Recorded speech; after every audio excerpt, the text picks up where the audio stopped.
Hello and welcome everyone to Every Movie Ever. I'm your host Eric, and this is the show where we are reviewing every movie ever made, starting with The Greatest Showman, the Hugh Jackman tour de force vanity project that I recently saw in what I think is the way that all of the artists involved truly intended, on a seat-back TV screen on an aeroplane. Yes, I saw The Greatest Showman on a screen no bigger than this, which, like I say, has to be what everyone always envisioned. Listen, gang, The Greatest Showman is, at best, I think, a controversial picture, in that it's a movie about P.T. Barnum, a real-life historical figure, one half of Barnum and Bailey, who started his career with his Museum of Oddities, which was sort of an aggrandized version of what was contemporaneously called a freak show, right? With a lot of different performers, like a bearded lady and a little person and a really tall guy and a really overweight guy, displayed as, again, to use the parlance, freaks. This movie posits that that was a brave and bold thing for Barnum to do, and that he treated his performers, or at least strove to, with respect and fairness, although the movie shows him stumble at times.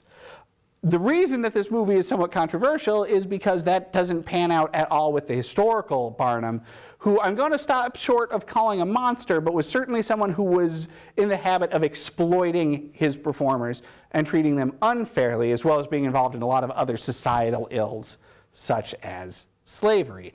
And this movie glosses over all of that to give us a Barnum that we should think of as a hero, which is dangerous, right? To take these historical figures who are not people who should necessarily be idolized, and to portray them in this light is troubling, right?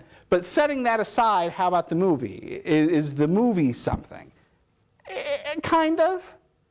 It's a difficult movie to assess, both because of those historical reasons and because it is not a movie that succeeds in the way I think it wants to succeed, right?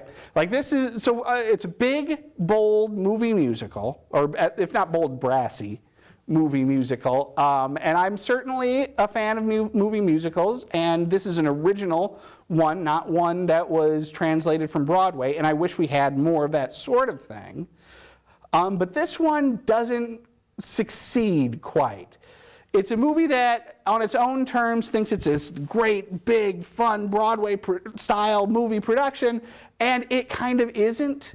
What it is camp as all get out, right? It is unintentionally funny and over the top in ways that clearly they didn't intend us to see them in. So, on its own terms, I don't really think it succeeds, but as a movie that is, if not so bad it's good, that is, sort of watchable for its flaws and its bizarre exaggerations, it succeeds there somewhat for the viewer. Part of this has to do with lackluster direction. This is a movie that thinks it's Moulin Rouge, but without Baz Luhrmann at the helm, ends up being something substantially less interesting to look at all times.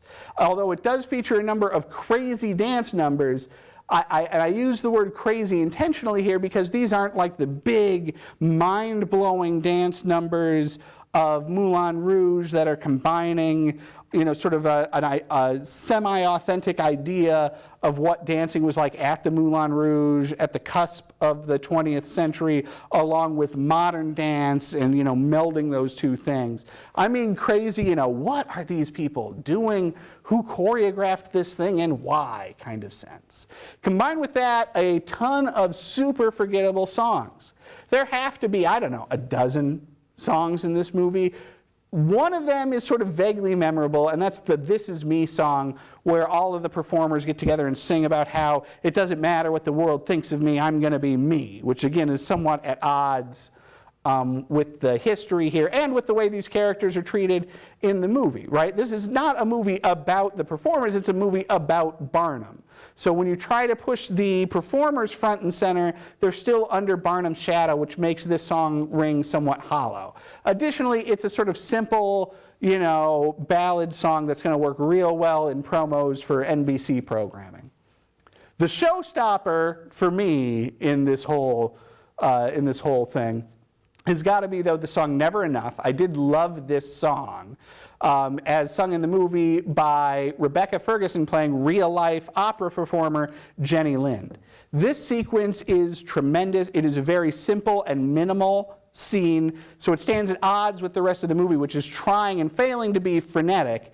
This scene is just a beautiful woman in a cream-colored dress singing just super passionately, largely in close-up, this song about wanting more, right? It's a very powerful scene, and it's a scene that is, in some ways, I think, sort of a microcosm of the movie as a whole, because Kang loved this scene. When I looked it up later, when I had my Wi-Fi back after being on the airplane, Rebecca Ferguson, the actress, doesn't sing the song. It's sung by a woman named Lauren Allred, right? So the performer in the movie is just lip-syncing the song, and why wouldn't you cast someone in this role as one of the most famous opera singers of all time who can actually sing for herself?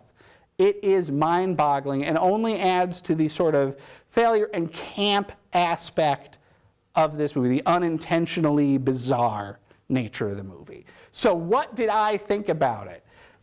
All that said, I gotta say I liked it. I liked it from that camp point of view. As far as the movie it's trying to be, it's a complete failure. But as this big, overblown spectacle that you can't take your eyes off of for a variety of reasons, that it sort of works in. And that's why I'm going to give The Greatest Showman a whopping 3.5 stars.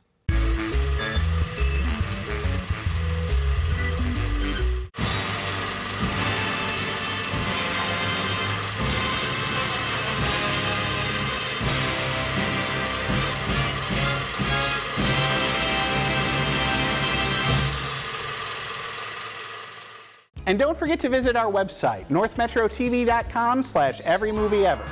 There, you can watch reviews of every movie we've ever covered here on the show, as well as complete episodes. That's northmetrotv.com/everymovieever.